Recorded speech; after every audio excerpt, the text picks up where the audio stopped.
Hai. Hai, Assalamualaikum. Apa khabar semua?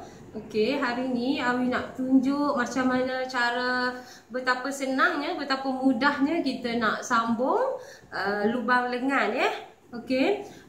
Untuk pengetahuan anda semua, part nak sambung lubang lengan ni cukup mudah.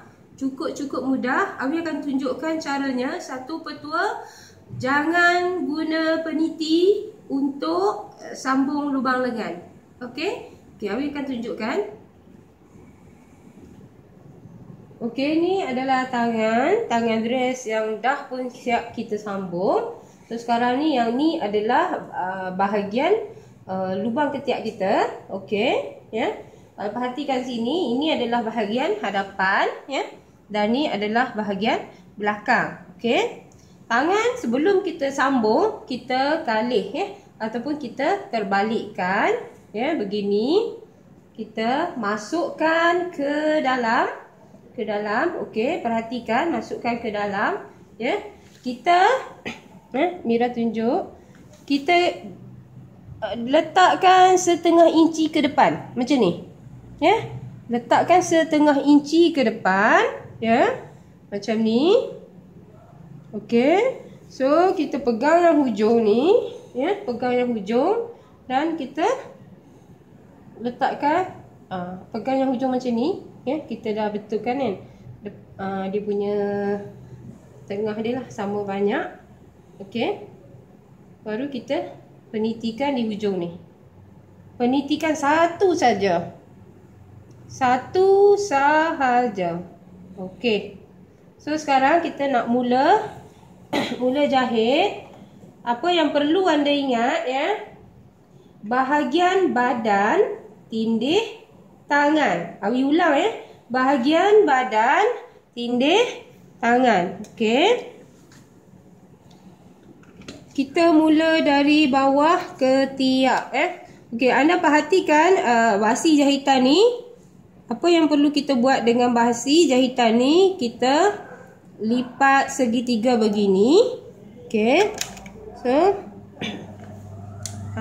kita jalan. Bismillahirrahmanirrahim.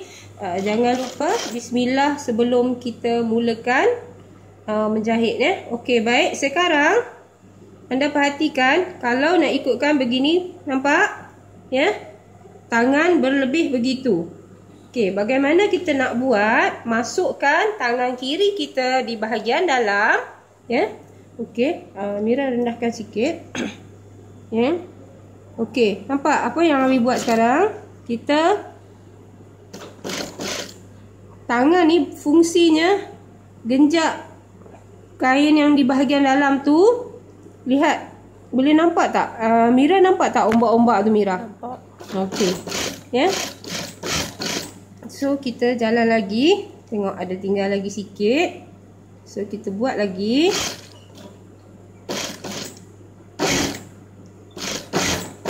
Okey.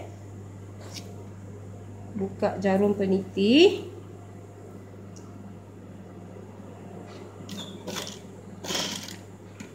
Okey, tolak basi tu. Okey, bila dah sampai kat situ, kita check lagi. So masih ada lagi sikit ya. Kita ulang benda yang sama. Ya, mudah sangat nak jahit lubang lengan ni. Okey, bila kita dah pastikan bila nak sampai ke bawah dia dah okey.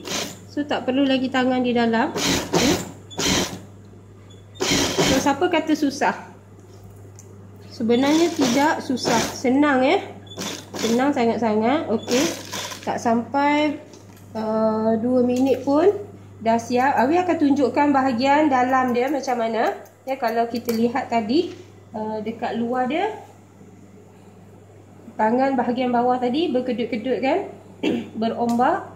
Mana dia? Okey. So sekarang ni anda boleh lihat macam mana. Okey, perhatikan. Ya.